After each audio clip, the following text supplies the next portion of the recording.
लगता है सदन में जो बात की गई वो धमकी कैसे, डॉक्टर सुधांशु त्रिवेदी? एनडीए ने भी इस पर आपत्ति जताई है। देखिए,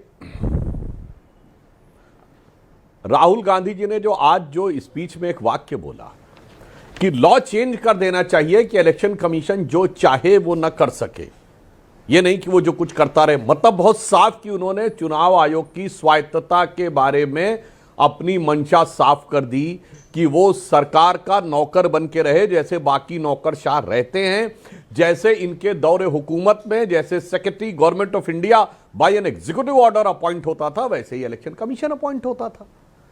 तो इनके मन में यही भाव है। और मैं यह भी बात इसमें जिस टोन में उन्होंने बोला कि ये ना सोचें कि उनको प्रोटेक्शन है और वो चले जाएंगे और बच जाएंगे, हम आएंगे, तो मुझे लगता है ये ख्वाब उनको अपने दिल से निकाल देना चाहिए।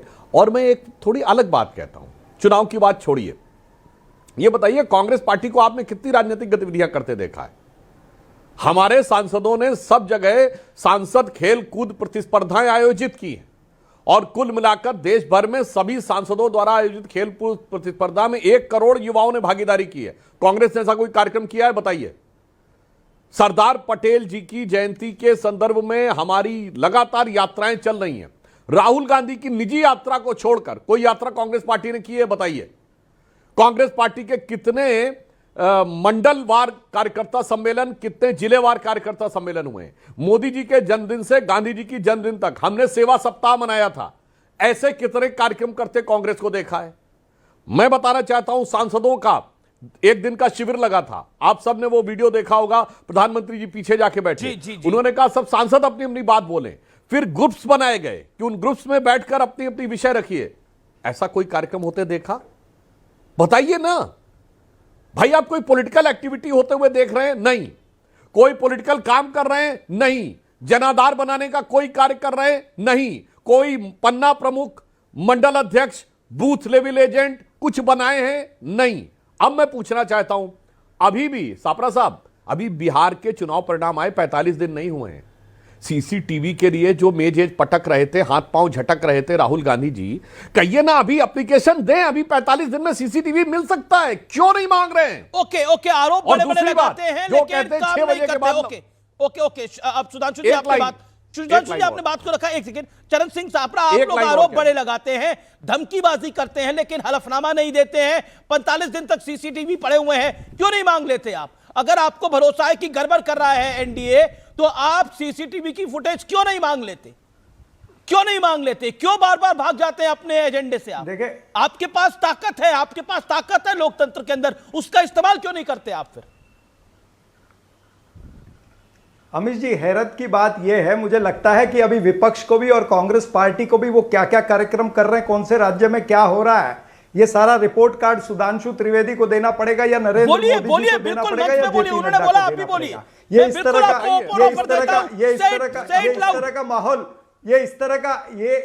इस तरह का माहौल बनाना चाहते हैं आप। मुझे बोलने दीजिए, आपने उनको शांति से बोलने दिया, मेरे को टोकिए मत। देखिए, राहुल गांधी जी ने जो सवाल उठाए हैं वो पर्याप्त सवाल उठाए हैं और उन्होंने ठीक तरह से उसको सवालों को पूछा भी है। उन्होंने सीधा कहा कि जिस मात्रा में वोट चोरी चल रही है, जिस मात्रा में वोट रिगिंग चल रही है, इससे नजर आता है कि यह देशद्रोह हो रहा है, यह लोकतंत्र की हत्या हो रही है। उन्होंने खुलेआम 7-8 सवाल पूछे हैं। उन्होंने यह पूछा कि जो चयन समिति थी निर्वाचन आयोग की, उसमें से सीजीआई को क्यों हटाया गया? क्या सीजीआई की निष्पक्षता पर कोई सवाल था प्रधानमंत्री के मन में? फिर उसके बाद में 2023 में यही प्रधानमंत्री जी ने और भारतीय जनता पार्टी ने इनको निर्वाचन आयुक्त को सुरक्षा कवच क्यों दिया? आपने पार्लियामेंट के अंदर संशोधन किया नियमों में और उनको ऐसा सुरक्षा कवच दे दिया, इम्यूनिटी दे दिया कि उनके ऊपर कोई उंगली नहीं उठा सके, उनके ऊपर कोई केस न कर सके। इस तरह की इम्यूनिटी देने का कारण क्या था? और उसके बाद में भी ये निर्वाचन आयोग जो है ये विपक्ष से डरता क्यों है? ये हमको मशीन रीडेबल डिजिटल लिस्ट क्यों नहीं देता है? ये हमको सीसीटीवी की फुटेज की जो इन्होंने मर्यादा जो है वो 45 दिन क्यों कर दी है? 45 दिन के बाद में ये सारे सबूत और सीसीटीवी 45 दिन अभी तो 45 दिन नहीं हुए, मांगिए अभी 45 दिन मांगिए आप, मांग क्यों नहीं रहे? अभी डिमांड करिए, अभी डिमांड करिए, हलफनामा मिलेगी आपको, नहीं मिलेगी मैं डिबेट करूंगा। I will ask question to Gyanesh Kumar, open challenge, open offer, make your point. मैं आ रहा हूं। देखिए अमित जी, पंजाब हरियाणा कोर्ट ने आदेश दिया था ना कि सीसीटीवी फुटेज दी जाए, फॉर्म 17C की डिटेल दी जाए। क्यों निर्वाचन आयुक्त ने 24 घंटे के अंदर इन्होंने सारे नियम बदल दिए और ये 45 दिन का नियम लेकर के आए? क्योंकि इनके मन के अंदर चोर है। क्या हमने एसआईआर के बाद में नहीं देखा कि कितनी गलतियां हैं एसआईआर के बाद में? वोटर लिस्ट के अंदर डुप्लीकेट 1,20,000 नाम जो है वो डुप्लीकेट है। आप पुरानी बातों को रिपीट कर रहे हैं, मैं नई बात पर आना चाहता हूं। कितने डुप्लीकेट एड्रेस के ऊपर वोटर रजिस्टर हुए हैं? क्या नहीं देखिए, धमकाकर काम हो जाएगा, धमकी देकर काम हो जाएगा। मेरे साथ एलजेपी की भी मेंबर ऑफ पार्लियामेंट है, मेरे साथ जेएमएम की मेंबर ऑफ पार्लियामेंट है, मैं उनकी बात भी करूंगा। सुधांशु त्रिवेदी, धमकी देने का वो कह रहे हैं कि आप कुल मिलाकर आप यूज कर रहे हैं इलेक्शन कमिश्नर को, बड़े सारे आरोप लगाए इलेक्शन कमिश्नर का इस्तेमाल हो रहा है। Okay 30 second Sudhanshu Trivedi, make your point. Audio down Sudhanshu Trivedi, आप 40 सेकंड सुधांशु। देखिए सिर्फ टेक्निकल बात करें। पॉइंट नंबर 1, 45 दिन के समय की अवधि के अंदर है अभी कांग्रेस बिहार चुनाव के सीसीटीवी फुटेज मांग सकती है। पॉइंट नंबर 2, अभी बिहार में चुनाव संपन्न हुआ है, सबके पास मतदाता सूची है, एक बूथ के ऊपर 1000 से 1200 मतदाता होते हैं। अपने 2, 4, 5 कार्यकर्ताओं को लगा दीजिए पर बूथ, सब चेक वेक कर लिया है ना? कि ऐसा तो नहीं बाद में कहेंगे कि साहब एक ही बूथ में 20 या 100 लोगों पे एक ही की फोटो थी। ये सारा चेक कर लीजिए। पॉइंट नंबर 3 जो है, कहते हैं 6 बजे के बाद मतदान होता रहा, लंबी लंबी लाइनें लगी रहीं। तो मैं चरण सिंह सापरा जी से कहना चाहता हूं, मतदान केंद्र के अंदर कोई वीडियोग्राफी फोटोग्राफी नहीं कर सकता है, सड़क पे सब कर सकते हैं। अगर आपकी लंबी लंबी लाइनें लगी रहीं तो उसकी कितनी फोटोएं आपके बूथ लेवल एजेंटों ने, आपके बस्ता लगाने वालों ने खींची हैं, वीडियो खींचे हैं, सोशल मीडिया में पोस्ट किए, कृपया दिखा दीजिए। अब बताइए साहब, अब कृपया बता दीजिए। मैं उत्तर दे दूं? हाँ बिल्कुल, 40 सेकंड बोलिए। देखिए अगर आप ये बातें करते हैं तो बताइए कि हमने जितने आरोप लगाए, वो चाहे हरियाणा के चुनाव में, चाहे महाराष्ट्र के चुनाव में, दिल्ली के चुनाव में, हमने जितने इलेक्शन कमीशन को पत्र लिखे, क्या एक का भी जवाब निर्वाचन आयोग ने दिया? निर्वाचन आयोग ने दिया है। फिर ये ब्राजील की लड़की की हरियाणा की वोटर लिस्ट के अंदर 22 बार फोटो कैसे आती, इस पर निर्वाचन आयुक्त ने जवाब दिया क्या? एक जो मिंता देवी थी, उसकी उम्र 124 साल की आ जाती है। कई सारे एड्रेस जो है, हर एक एड्रेस पर कहीं पर 200, कहीं पर 300, कहीं पर 500 लोग रजिस्टर है। क्या निर्वाचन आयोग ने उसका उत्तर दिया है? क्या निर्वाचन आयोग ने इसका उत्तर दिया कि एक महिला की फोटो 223 बार आ चुकी है? 223 बार एक महिला की फोटो आती है। निर्वाचन आयोग से सवाल नहीं पूछना चाहिए, आप नहीं पूछना चाहते हैं क्योंकि आप चरण Singh Sapra, with all due respect mister Sapra, mister Sapra 50 seconds done, you made your point. मेरा एक हम्बल सबमिशन है, बार बार आप इलेक्शन कमिश्नर को इतना कुछ बोल रहे हैं, आप कह रहे हैं इलेक्शन कमिश्नर को हम देख लेंगे।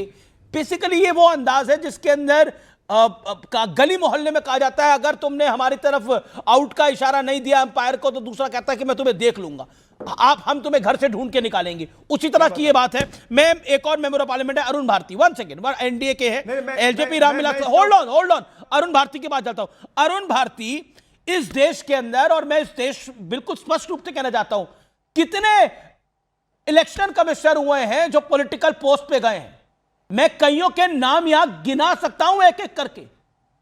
कोई अडवाणी जी के खिलाफ लड़ा, एमएस गिल मंत्री बने, और बोलिए तो किस किस के नाम लूं, नवीन चावला कैसे बने, ये बताने की किसी को आवश्यकता नहीं है, इस देश के अंदर हुआ। लेकिन आज इस देश की इलेक्शन प्रणाली के ऊपर, लोकतंत्र के ऊपर सबसे बड़ा कुठाराघात हो रहा है, ये कह के इस देश की इलेक्शन प्रणाली खराब है। बिहार का चुनाव आपने रिग किया, महाराष्ट्र का चुनाव आपने रिग किया, कोई तैयारी नहीं करेगा और चुनाव हार जाएगा, कोई घूमता रहेगा और चुनाव हार जाएगा, जिम्मेदारी इलेक्शन कमिश्नर की है।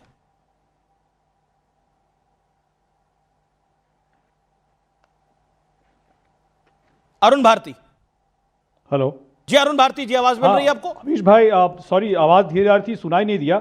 इसके साथ ही देखिए, आपने जो नाम गिनाया अमीश भाई, ये तो चुनाव आयुक्त हुए, इसके अलावा आप यूपीएससी में देख लीजिए, बटुक सिंह इनके कार्यकर्ता हुआ करते थे, कांग्रेस के कार्यकर्ता थे, लगभग 10 सालों तक यूपीएससी के चेयरमैन बने रहे।